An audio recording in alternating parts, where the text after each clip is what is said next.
left shoulder with a pin at 1/3 length, leaving the longer fabric in the front. Bring the flowing end from the front over to the back in a single pleat and pin it on the left waist area. Arrange the pallu loosely over the chest.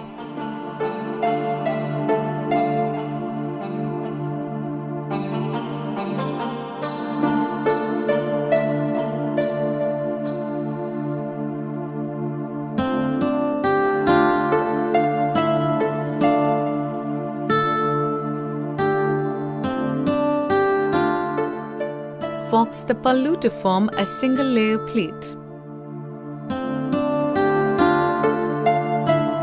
and rest of the fabric towards the border.